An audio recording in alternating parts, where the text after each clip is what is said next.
Good morning po sa lahat at welcome pong muli sa gawain ng ating Panginoon. First Friday for the month of January. So last year, natandaan po ba natin kung sino yung nag-message sa last time dito? International kwan po siya, hindi po siya Pilipino. Sino pa po nakatanda? Yan. Sino pa po nakatanda? Last year, yung Indiano, si Dr. Prabash. Siya po yung nag-message sa atin. Ano yung title ng message niya 1 year ago? Alam ko na hindi nyo matatandaan kasi last week nga lang hindi nyo natandaan eh. Kaya nga po, the year of great increase. So kaya nga po sinasabi natin, in-encourage natin ang bawat isa na tawag doon. Take down notes kasi yung mga memory natin medyo napupuno na. Dati 2 GB yan, ngayon ilan na lang po. So welcome pong muli sa bawat isa. So yun, let us start with our message. So meron tayong 1 hour and 27 minutes, tama ba? Hindi ba, saglit lang po ito. So yun po, it's a 2026. Sabi nga po natin, sino ba dito napagpasok ng taon ng iniisip agad ay nagiging positive outlook the coming year? Amen, lahat naman po tayo, di ba? Sino dito yung tumalon ng New Year? Sino dito yung kumain ng ubas sa ilalim ng lamesa? Di ba? Sino dito yung nagsuot ng mga polka dots? Di ba? Sabi nga po nila, kapag bilog-bilog pag New Year, di ba? Maswerte daw yon. Kaya yung ulam natin ngayon, bilog-bilog din. Hulaan nyo, munggo. Munggo daw. Kaya thank you sa Kitchen Ministry. Talagang kwan po tayo. Praise God po sa buhay ni Kuya Francis. So yun po, sabi nga po natin, yun yung mga paniniwala natin dati. Before we became a Christian, yun yung mga pinangahawakan natin, di ba? Yung mga traditions, yung mga sayings, nakakala natin totoo. At sabi nga natin, pag ginawa natin, nag-e-expect tayo na mangyayari. Pero nangyayari nga ba? Di po ba? Totoo ba na pag tumalon ako kapag New Year, tatangkad ako? Ako, di naman rin nagtatatalon ng New Year. Pero tumangkad naman ako. Kuya Rod, hindi kita tinitignan na. Diyan ka lang. Relax. Hindi, si Kuya Jess ang tinitignan ko, medyo kan lang. Yeah. So, yun po. So, makikita natin na talagang sa salita ng Panginoon, makikita po natin na tayong mga Kristiyano, hindi na po natin pangahawakan yung mga tradisyon na nakagisnan natin, kundi bilang isang mga bagong nilalang na binago ng ating Panginoon, may bagong may mga bagong pinangahawakan na. Amen po ba? Amen. So, magkaroon tayo ng konting review. So, binalikan ko ito. So, ito yung mga naging message, ito yung mga naging series natin, the past 2025. So, nag-umpisa tayo ng January, History of Redemption. Then, syempre, February, Love series tayo, di po ba? Then we start by the book of teaching, book series tayo. Nag-umpisa tayo sa 1 John. Yan. Is it real? 11 tests of genuine salvation. Sino pa po yung bumabalik-balik dito? Di ba? Dapat balik-balikan din po natin yung mga mensahe natin. Then we start with the Philippians, believers riches in Christ. 2 months po yan na kumbaga tumakbo. Then we go to the book of Acts, which is the history of the start of the church. So hanggang saan po tayo? Hanggang November po tayo. So December nag-iba tayo ng series. Bakit? Because it's a Christmas. Kaya inunin din natin yung series po natin. So sabi nga po natin, yung unang dalawang message is all about, ano na yung message ni Ate Nora sa ni Kuya Jess? Assuming ka lang. Tapos yung isa, is real or fake. Tapos, yung mensahe ni Pastor Mike last week is, I give you my heart. Yan. So, with these messages, sabi nga po natin, hindi lang basta pagkatapos ng Friday, tapos na.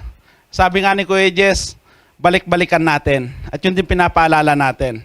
Kapag mag-BBS tayo, di ba? So, kung minsan, i-click, like, and subscribe pa rin natin yung ating YouTube page. So, we must every time, sabi nga, huwag natin kalilimutan to. Ginagawa naman po natin parati ito, di ba? For us to assess ourselves, hindi lamang po personally, but especially, tayo bilang mga Kristiyano, we should always remember and reflect. Ano ba yung dapat nating alalahanin? What happens in the past? Paano ba tayo tinuruan?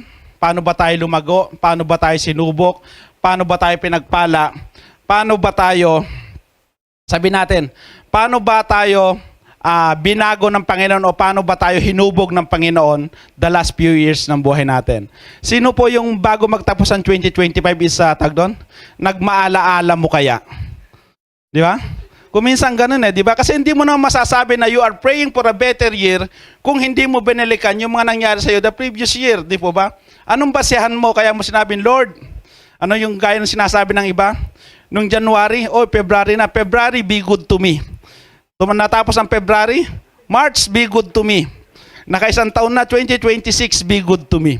So madalas nakikita natin yon, pero are we reflecting and remembering yung mga bagay na ginawa natin para masabi natin ano ba yung dapat ko namang gawin? Di po ba?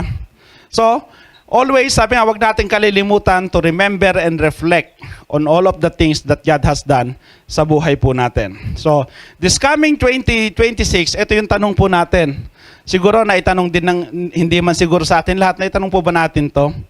Anong aspeto ng buhay natin ang gustong baguhin ni Lord sa taong ito? Tama?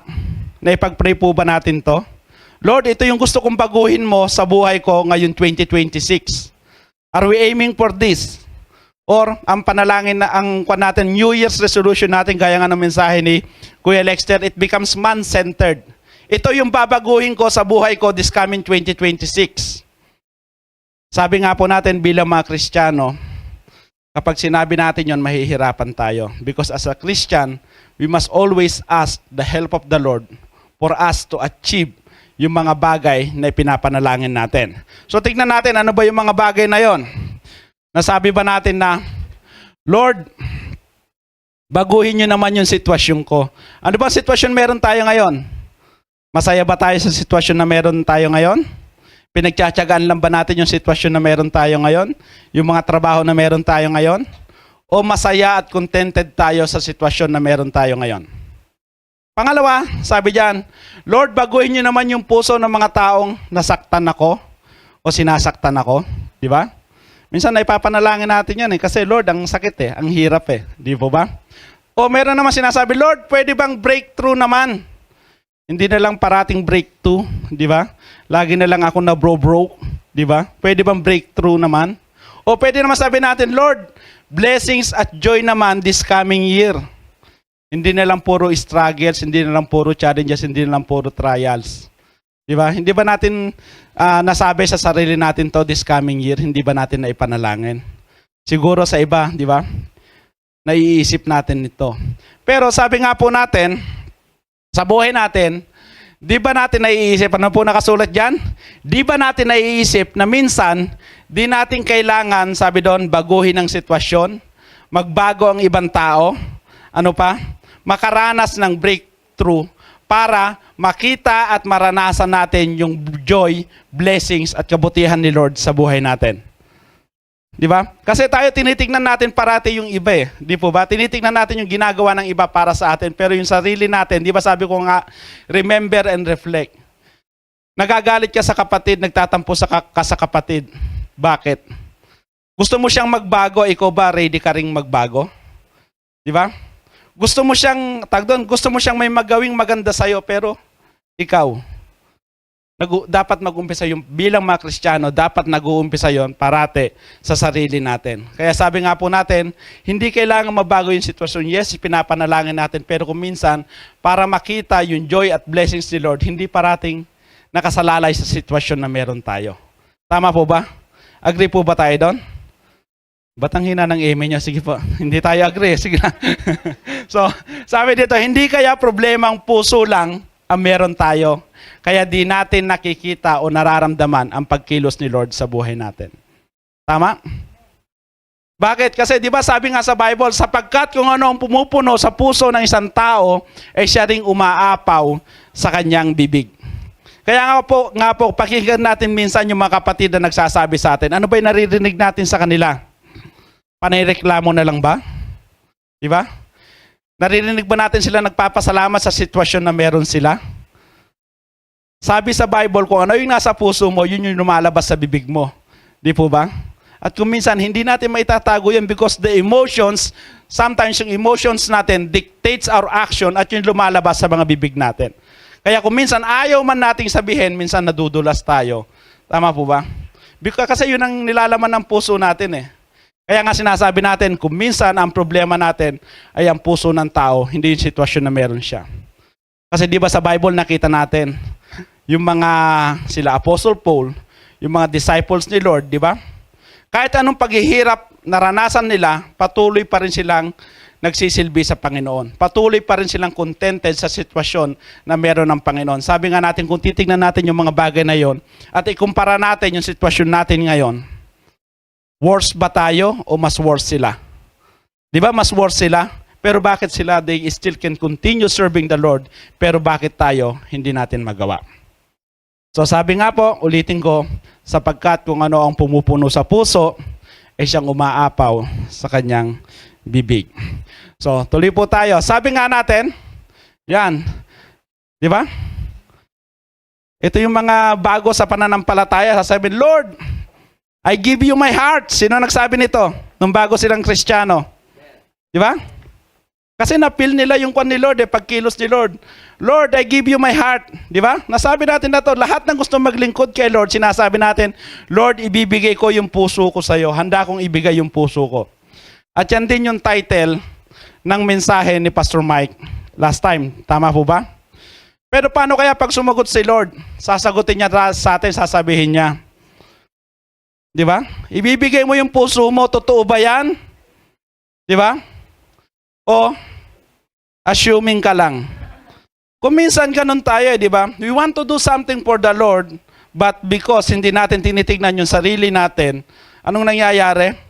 At gusto natin, Lord, basta ibinigay ko, accept mo na lang. Basta Lord, ginagawa ko ito para sa'yo, dapat i-accept mo. Pero hindi po ganoon ang ating Panginoon. Right from the very start, kay Abel at kay Cain pa lamang nakita na natin na hindi ko mo ibinigay mo to kay Lord, acceptable na ito kay Lord. Di ba? Anong sabi ni Lord kay Cain? Kung tama ba ang iyong ginawa, sa tingin mo ba, hindi ko tatanggapin? Di po ba? So it's the same thing with this. Lord, ibibigay ko yung puso ko. Ang tanong, hindi tayo ang magtatanong. Si Lord ang magtatanong. Titignan ni Lord yan. Totoo ba yan? O assuming ka lang? Sometimes, this title of the sermon will make us realize ano nga ba yung standing natin pagdating sa mata ng Panginoon. Kaya nga po, this January series, we entitled it, pakibasa nga po, The Transformed Life. So, I'm opening this series with this teaching then kay Ate Nora, then we will go to the life of Paul. So, bahala na po si Ate Nora sa message niya next Friday, pero may suggested title po kasi kami, but the preacher is entitled to change kung ano po yung title na gusto niyang ilagay. So, tumayo nga po tayo at basahin po natin yung verse natin ngayon. Nabasa na po ito ni Kuya Carlo kanina. So sabi niya sa Ezekiel 36 verses 26 to 27, sabi niya po dito, bibigyan ko kayo ng bagong puso at bagong espiritu, at ang matitigas ninyong puso ay magiging pusong masunurin. Ibibigay ko rin sa inyo ang aking espiritu upang maingat ninyong masunod ang mga utos ko at mga tuntunin. Ezekiel 36, 26 to 27. So, konting background lang po. Nung sumeparate po ang BNE from our mother church, ito po yung naging guiding verse natin. Ezekiel 36, 26 to 27. So, yan po, bunga po yan ang sinasabi nga po natin ng inspiration ni Lord na ipinagkalob after prayer and fasting na ginawa ng leadership ng BNE when we started as, sabi nga, separated sector, independent church as bahay ni Emmanuel. So kung pag nilayan natin, di ba, napakaganda ng pangako ng Panginoon. Sabi niya, bibigyan ko kayo ng bagong puso. Pero sabi nga po natin, parati namin sinasabi, pag nagbabasa tayo ng verse, nakakarinig tayo ng verse, dapat nagtatanong tayo. Di ba? Bakit ba sinabi ni Lord na kailangang bigyan tayo ng bagong puso? Bakit ito yung pangako ng Panginoon sa mga Israelita during that time? So when this promise is given, yung mga Israelites during that time, nandun po sila, in captivity in Babylon. So, same time po si Jeremiah at si Ezekiel. So, this is the promise given by the Lord. So, ang title po natin is New Year, New Heart. Bagong taon, bagong puso. So, tuloy-tuloy po tayo. Ayan. Ano ba meron sa puso natin? Tayo natin ha. Ano ba meron sa puso ng tao at kailangan itong baguhin ng Diyos? Sino naniniwala dito na kailangan baguhin ni Lord yung puso nila? Amen? Bakit? Natanong ba natin bakit? Bakit nasabi natin na kailangan baguhin ni Lord yung puso ko? Kung sa tingin natin, maayos naman yung puso natin, bakit ine-aim pa rin natin na kailangan baguhin ni Lord? Tama po ba? Minsan naririnig din natin, di ba? Madalas din natin marinig, alam ni Lord nasa puso ko. Totoo naman yan, di po ba? Alam ni Lord nasa puso ko. Sinasabi ng mga leader, dapat pag naglilingkod ka, galing sa puso. Dapat lahat ng ginagawa mo kay Lord, galing sa puso. Di po ba? Sabi nga minsan, kahit hindi maganda boses mo, basta may puso ka sa pagkanta. Di ba? Sumayaw ka na lang. Gano'n. Di ba? Kumanta pa rin yan. Hindi naman po nasa ganda ng boses yan. Sabi dito, dapat dalisay ang puso natin sa paglilingkod. Narinig na rin po ba natin yan? Di ba? Ano pang sabi niyan? Minsan naman nagiging defensive tayo ang sinasabi natin, huwag niyo ako i-judge dahil di niyo alam ang laman ng puso ko. Which is true naman. Tayong mga tao, hindi natin alam yung nasa puso ng mga katabi natin. Kasi kung alam natin yung puso ng mga nasa katabi natin, baka hiwa-hiwalay na tayo. Di po ba? So, yan po yung sinasabi. Yes, tama na hindi natin alam yung nilalaman ng puso ng bawat isa, pero tandaan din po natin, si Lord alam yung nasa puso natin. Kaya nga kapag sinasabi natin, di ba, Lord, I give you my heart. Pag tinignan ni Lord yan, is it acceptable to Him?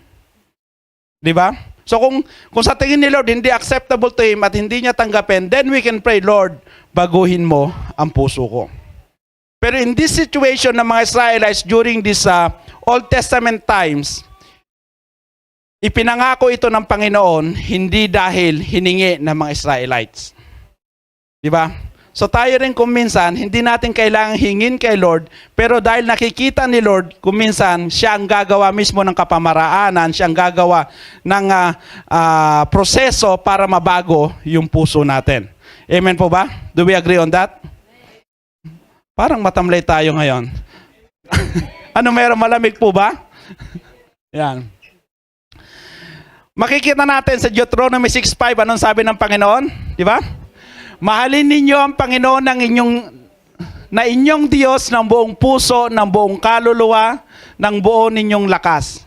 Ito yung command ng Panginoon. Sabi ni Lord, mahalin ninyo ang Diyos ng buong puso. Can we honestly say that we are loving God with all our heart right now? Sino kahati ni Lord sa puso natin ngayon? Di ba? Marami, di po ba? Marami. Kaya nga po yung iba, di ba, although they claim that they are a Christian na, marami pa rin silang, kumbaga, struggle sa pagsaserve sa ministry. Bakit?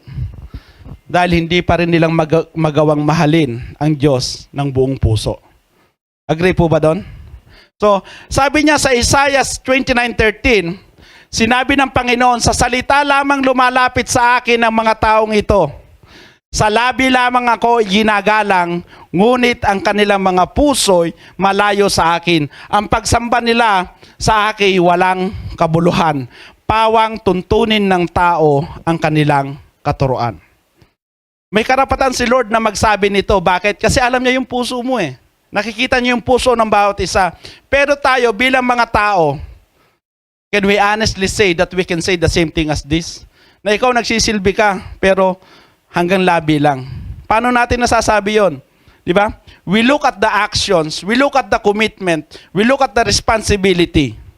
Pero si Lord, pag sinabi niya ito, hindi siya nagkakamali. Kaya nga rin sabi ni Jeremiah, sabi niya, ang puso ay magmandaraya ng higit kaysa lahat ng bagay at totoong masama, sinong makakaalam. So kung titingnan natin, ginagawa natin pandepensa kung minsan ang puso natin, Pero ang Bible mismo nagsasabi na huwag. Bakit? Kasi ang puso mo ay mandaraya. Kaya nga po, sa mga series natin, sinasabi natin, always the reflection, always the understanding, ano ba yung motivation mo sa paglilingkod? Bakit mo ba ito ginagawa? Bakit ba naglalaan ka ng napakahabang oras para sa ministry ni Lord? Anong motivation mo? Kasi kung ang motivation mo ay hindi galing kay Lord, napakadaling mapagod. Napakadaling huminto. Pero isipin natin, bakit may mga tao na patuloy na nakikita mong pagod na, ay patuloy at nagpapatuloy pa rin sa paglilingkod sa Panginoon. Isipin natin. Tuloy po natin.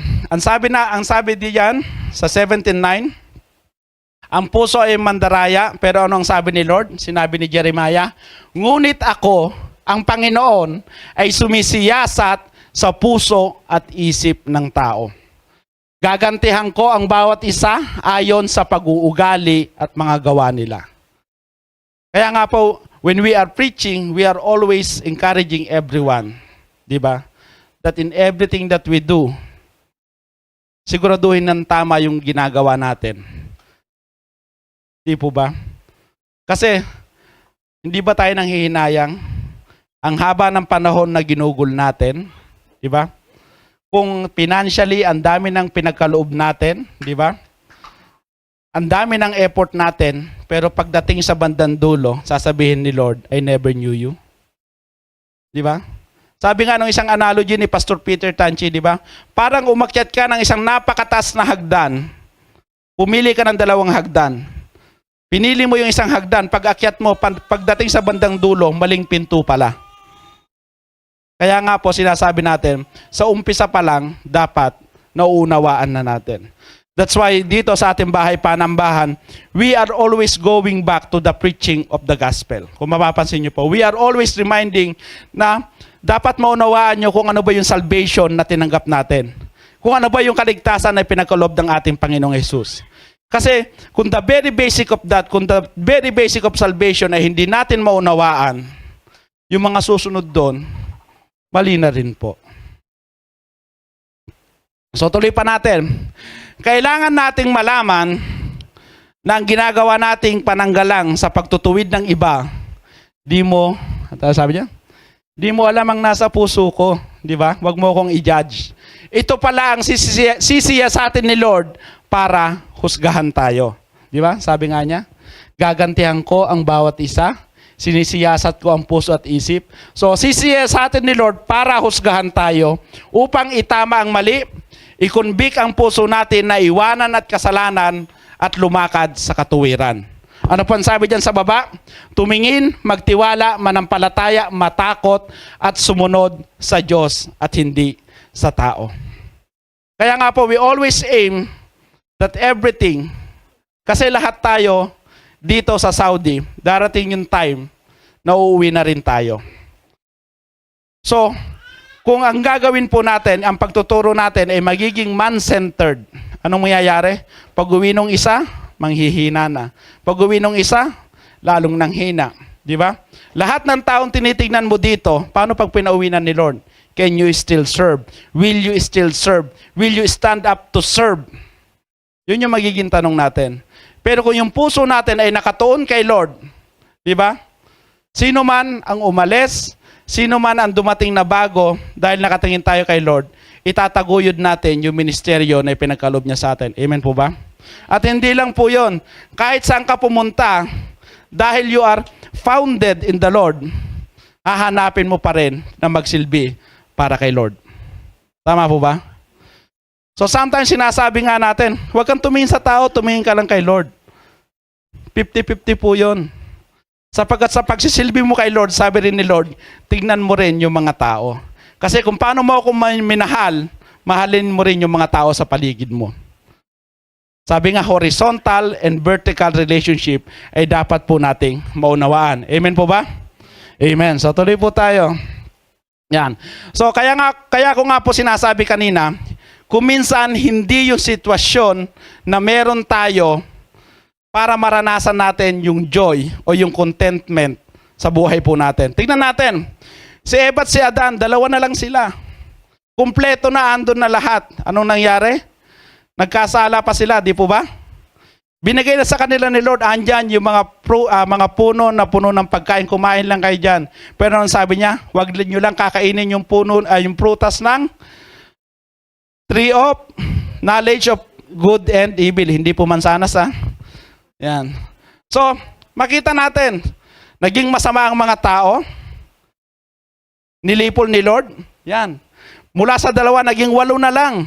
Kay Noah, di po ba? Sila na lang. Pero, nagkasala pa rin ang mga tao. Di nung dumami, nagkasala pa rin. Pagdating dito sa Tower of Babel, di ba? Andun yung unity. Iisang language, nagkakaisa sila. Sabi nila, magtayo tayo ng matas na tore para maabot natin si Lord. Anong ginawa ni Lord? Binasag ni Lord. So, it's not in the unity.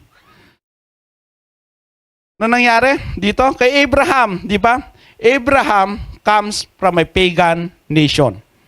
Di ba? Pero pinili siya ni Lord. Pinangakuan siya ni Lord na umalis ka sa lugar mo na yan at pumunta ka sa lugar na ipinangako ko, pagpapalain kita. Di ba?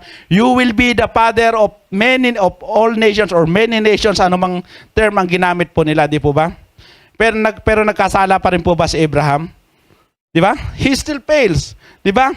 Yan, yung naging bunga ni Abraham, yung 12 tribes of Israel, di po ba? Tama po ba? Tama ba yung pagkakasunod-sunod ko? Nagkamali na. Yan, di ba?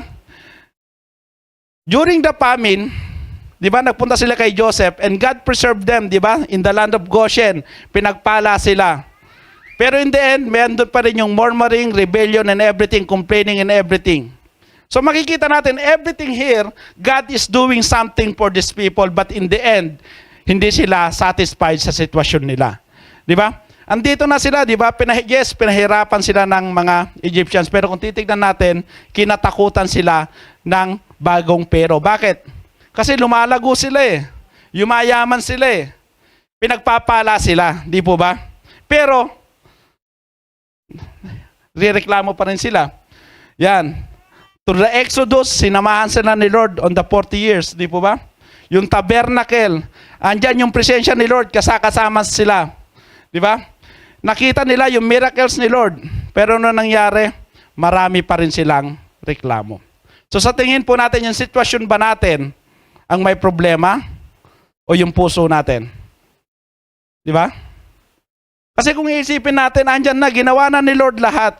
Andyan yung presensya ni Lord, prinubide lahat ni Lord, kayo yung pinili ni Lord, di po ba? Iisang lengguwahe, iisang tao lang kayo, iisang nation lang kayo. Pero, in the end, naging suwail pa rin sa mata ng Panginoon.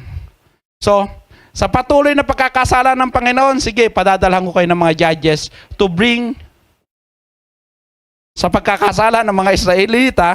Thank you for the correction. Anong ginawa ni Lord? Nagpadala ng mga judges. Bakit? To bring them back. Tama ba? To bring them back at muling manumbalik sa Panginoon. Pero anong nangyari? Wala pa rin, di po ba?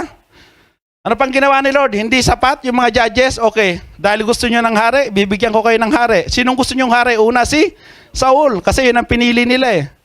They fail. Okay, bibigyan ko kayo yung hari na malapit sa aking puso. David still fail. The wisest man, si Solomon, still fail. So sitwasyon po ba ang dahilan kaya tayo nagkakasala? Okay, nag-fail, hindi pa sapat. Bigyan ko kayo uli ng pagkakataon, mga propeta naman ay papadala ko. Jeremiah, Ezekiel, Isaiah. Pero ano nangyari? Still, pinapatay yung mga propeta ng Panginoon. So ano yung makikita po natin? Ang patuloy na pagkakasala ng tao ay hindi dahil sa sitwasyon na meron siya. Adam and Eve, perfect. Diba? Until they sin.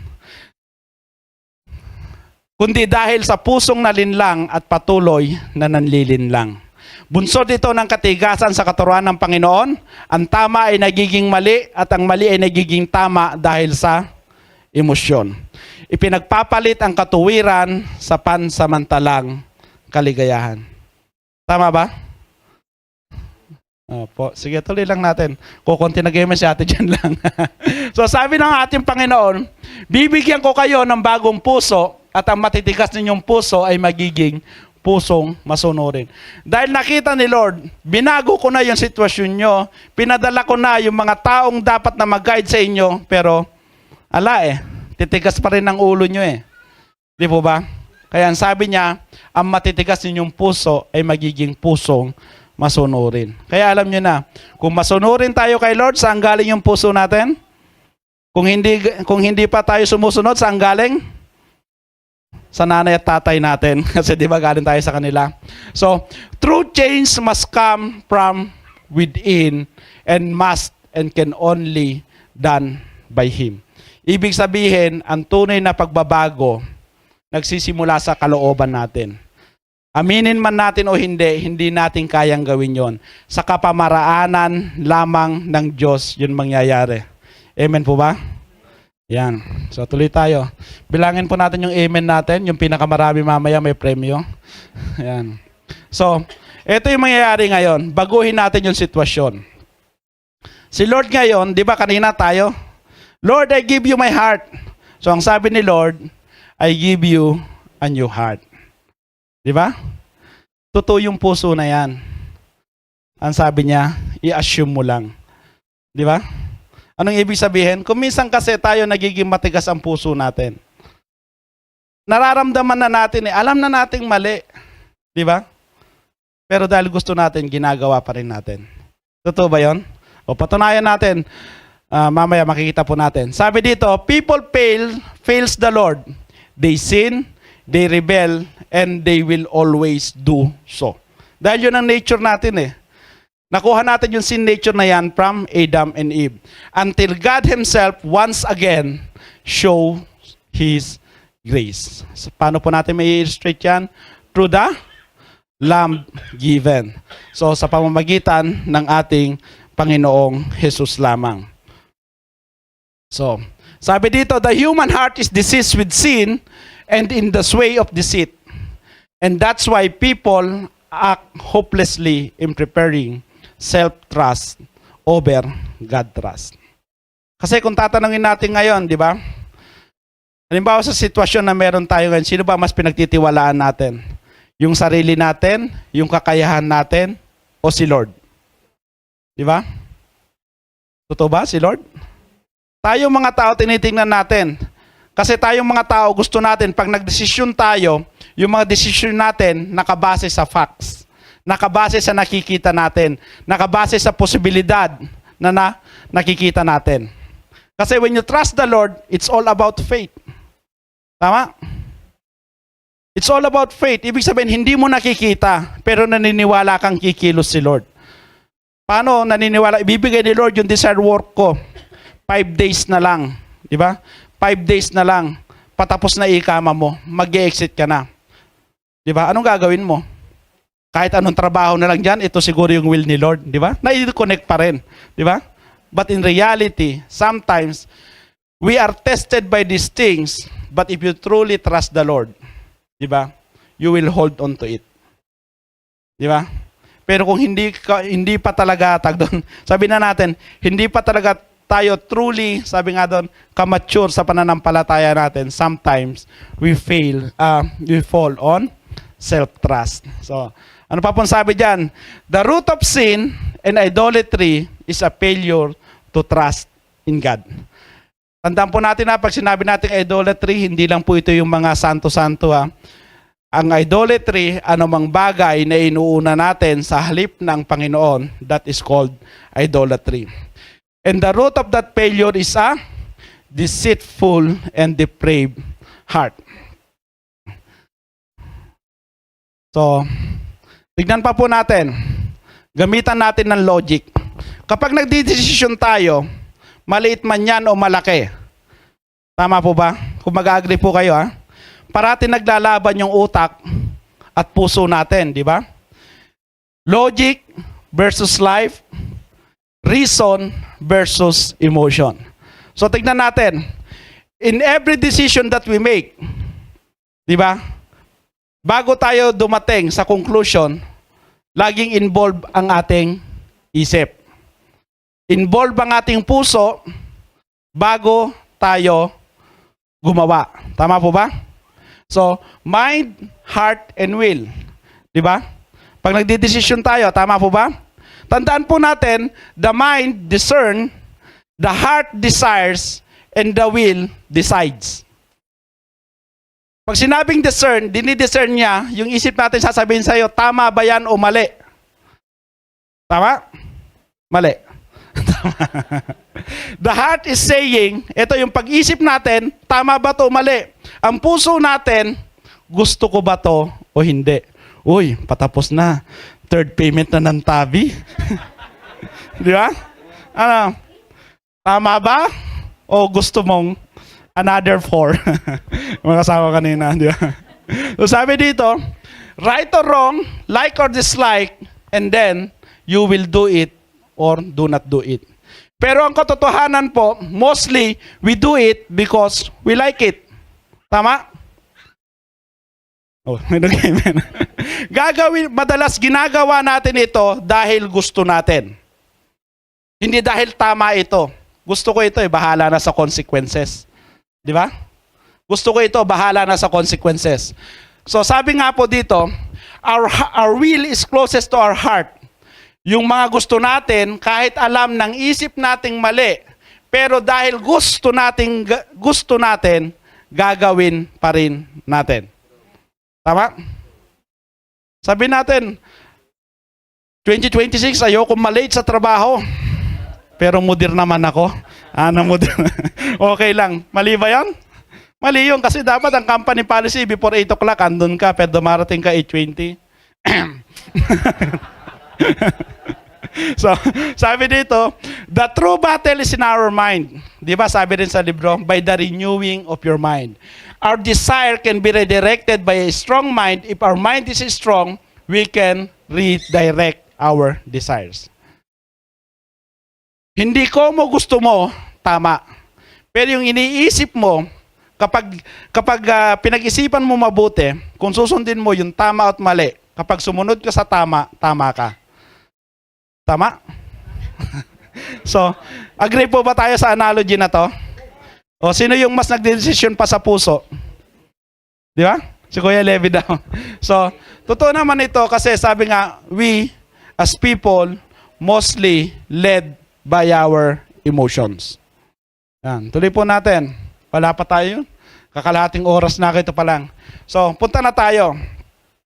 Bakit kailangan tayong bigyan ng bagong puso ni Lord? May 12 minutes. So, sabi dito, patuloy na inaakala ng mga tao na ang pagbibigay ng bagong puso ay dahil sa kabutihan natin. Ngunit taliwas ito sa sinasabi ng Diyos. Di ba kung minsan ito yung naririnig natin, dapat maging mabuti kang tao para ipagkaloob sa iyo ni Lord ito. Pero, when it comes to changing our heart, hindi dahil pinapanalangin natin, dinidesire natin, o hindi dahil ito yung gusto natin para kay Lord. Kundi ang sabi ni Lord, nag-aalala ako sa aking banal na pangalan na inilagay ng mga mamamayan ng Israel sa kahihiyan saang bansa man sila pumunta. So nakita ni Lord na dahil sa kasamaan na ng mga Israelites during that time, sino nang napapasama? Hindi na yung mga Israel kundi yung Diyos ng mga Israel. Kaya nga po lagi din natin sinasabi, di ba, sa bawat Kristiyano, kapag sinabi mong Kristiyano ka na, hindi na yung pangalan mo ang daladala mo. Ang pangalan na ng Kristyanismo. Kaya kung ano mang mali ang makita sa'yo, ay, bakit ganito si Juan? Kristiyano pa naman. Narinig natin yon? Dati walang problema kung magkamali tayo, magkasala tayo, tama ba? Ay, si ganito, nagkaroon ng ganito. Di ba? Tapos na usapan. Pero ngayon, dahil nakita ka nilang nag-a-attend sa church, nagpo-post ka ng mga Bible verse, di po ba? Nagla-live ka na nasa church ka, pag nagkamali ka ngayon, anong sasabihin sa'yo? Ay, bakit si ganito ginawa ito? Di ba Kristiyano na yan? Di ba? So hindi na ikaw mismo, kundi ang mas nakakahiya na is yung Kristyanismo na sinasabi mo na tinatayuan mo. Kaya nga po as a Christian, sabi nga po, Kristiyano na ako eh. Ang nakikita is yung pagiging Kristiyano na natin. It's the same thing with this. Sapagkat sila yung chosen people during that time, sila yung mga lahi na pinili ng Panginoon. Pero pag nakikita sila, anong sabi? Na ilalagay sa kahihiyan ang pangalan ng Panginoon. Di ba? Parang mga magulang natin, di ba? Ay, anak ni ganito yan. Ganyan pala si Juan, di ba? Sino po napapahiya, di ba, mga magulang natin? Kaya nga, we try our best to live our life na kung saan, di ba? Kung tama yung puso natin, kung tama yung isip natin, lahat ng gagawin natin, ayaw nating madungisan yung pangalan ng mga magulang natin. Tama ba? So when it comes to Christianity, when you say you are a Christian, our actions must not defile the name of our Lord. Yes, nagkakasala tayo. Alam natin yon. Pero wag naman sanang walang repentance. Di ba? Walang confession. Okay lang yan. Di po ba? Sabi nga po natin, ano ba ang nakikita sa buhay mo ngayon bilang Kristiyano? Mapapapurihan ba o mapapahiya si Lord kapag nakikita ka ng ibang tao? Sa sitwasyon natin ngayon, di ba? Lagyan na natin sa analogy and personal analogy. Kapag nakita ka ngayon ng mga kapitbahay nyo dati, ano ba nakikita nila sa'yo? Di ba? Kapag nakita nilang umangat ka, kasama sa pupurihin is yung mga magulang mo. Di po ba? Kadugtong yun. So it's the same thing with our Christianity because Christianity, God is the one we are worshiping. Siya yung tinataas natin. Kaya nga po, anuman yung gawin natin, tama man o mali, hindi tayo, kundi yung Kristyanismo na sinasabi natin na isinasapamuhay na po natin. So tuloy pa po tayo. Yan. Pangalawang tanong, so tandaan po natin na kaya niya ito ibinigay para sa kanyang banal na pangalan. Pangalawa, Ezekiel 36, 22 to 25. So nabasa na po kanina ni Kuya Carlo yan, hindi ko na yan papabasa uli. So sabi dito, kung titignan po natin, bakit tayo bibigyan ni Lord ng bagong puso? Sabi dito, by Him, through Him, for Him. Dahil sa Kanya, yan. Nagmamadali. Yan. Ano ba yan? Yan. So, by Him, through Him, and for Him. Di ba? Sa Kanya, sa pamamagitan niya, at para sa Kanya. Nasaan tayo dyan?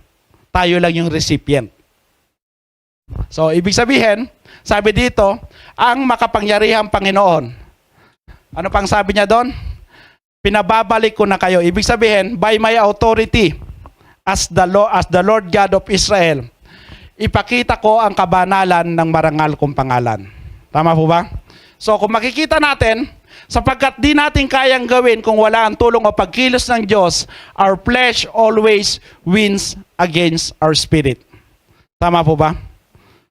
Our flesh will always win against our spirit. Pero nung nakarinig ka na ng salita ng Panginoon, nung nag-umpisang baguhin na ni Lord yung puso at buhay natin, di ba? Lalo na ngayong malamig, di ba? Ang sarap kayo matulog, lalo na pagpuyat ka. Bakit pinipili nating bumangon? Di ba? Bakit pinipili nating bumangon? Kahit wala kang tulog sa trabaho, kung minsan kalalabas mo sa duty, dati hindi mo naman ginagawa yung mas gusto mo na lang matulog. Bakit you are aiming na kahit wala akong tulog, a-attend pa rin ako? Di po ba? Dahil nga, binabago na tayo ni Lord dahil pinagkaloob na ni Lord yung bagong puso sa atin. Di natin deserve dahil makasalanan tayo, makamundo tayo. This is the reality. Pero dahil sinabi niya, gagawin niya. Dahil ito ay pangako ng Diyos, gagawin niya ito para sa atin. Kaya nga sabi niya, for my name sake. So, di upang ipakita na importante o mahal tayo ng Diyos, kundi para sa kapurihan ng kanyang banal na pangalan.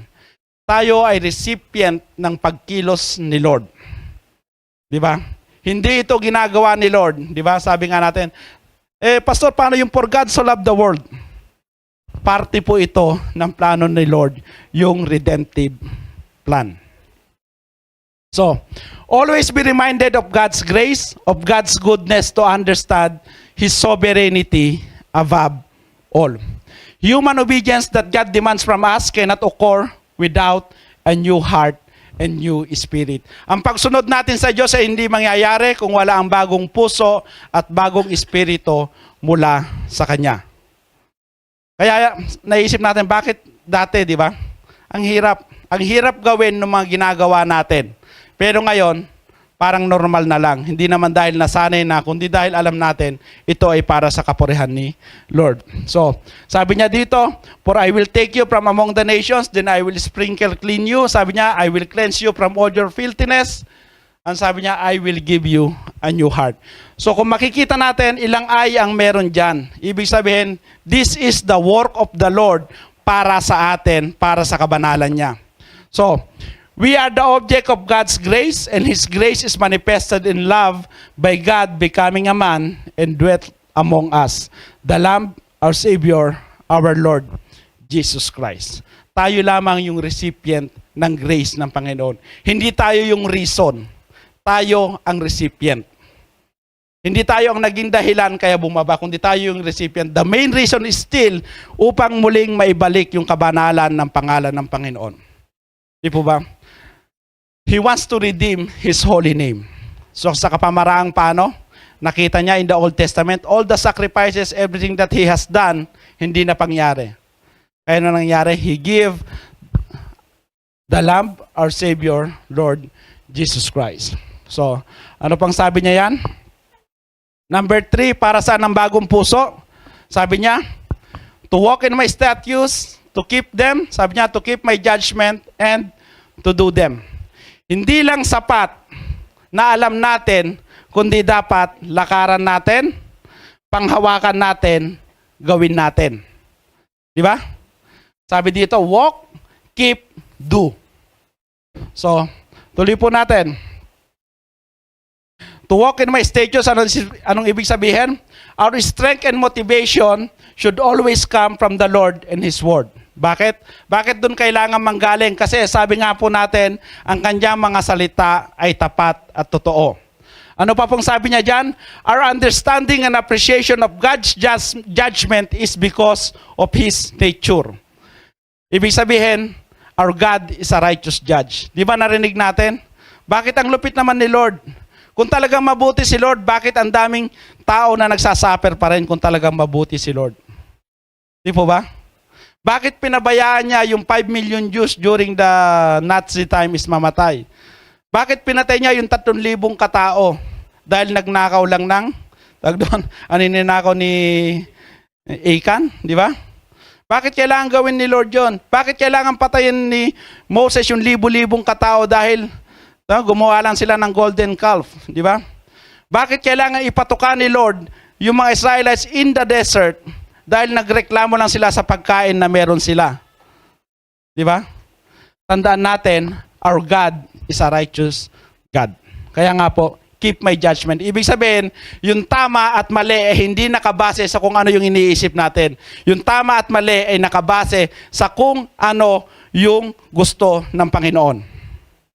Sapagkat kung sinasabi natin, God is good, then all that He is doing is good.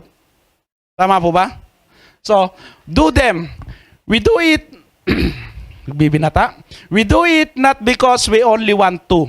We do and we will keep doing it because of our new heart and spirit that convicts us to obedience. Kung wala yung conviction na nagbumula kay Lord, ano mangyayari sa atin? Patuloy tayong, di ba, magpapakida-kida. Di ba? Yung pagsunod natin ay hindi naaayon sa gusto ni Lord sa buhay natin. So, thank you, bro. Yeah. Nababasa po ba natin? Alam natin na sa langit lamang matatagpuan ang sinasabi ni Lord na true, complete perfection o holiness. Kasi ito yung resulta ng ng bagong puso at bagong espiritu is for us to be complete and perfect. Di ba? Ngunit dapat nating maunawaan na inumpisa na ito ng Lord sa buhay natin simula ng sandaling tawagin niya tayo.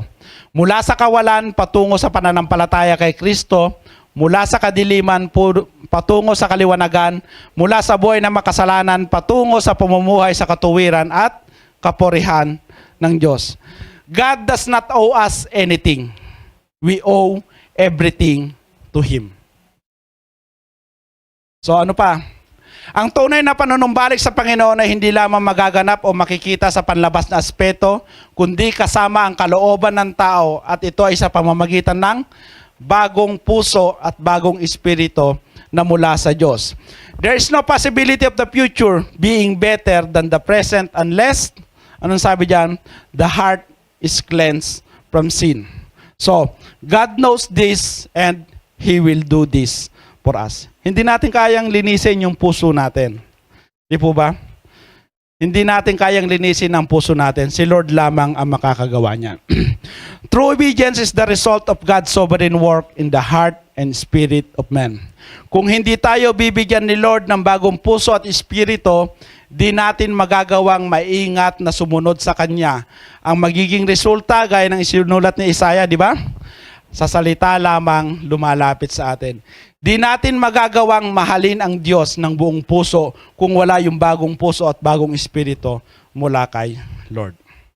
Agree po ba? So tuloy natin.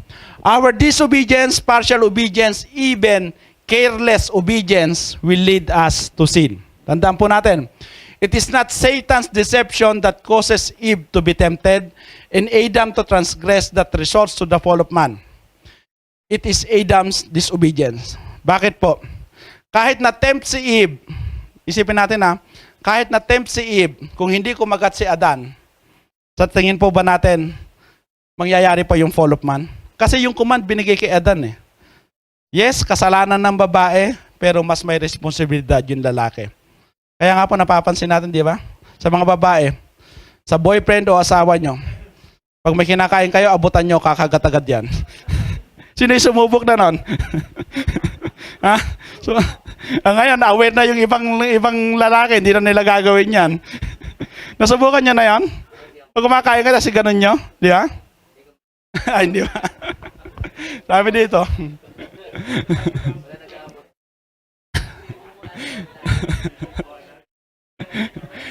Sige, tuloy natin.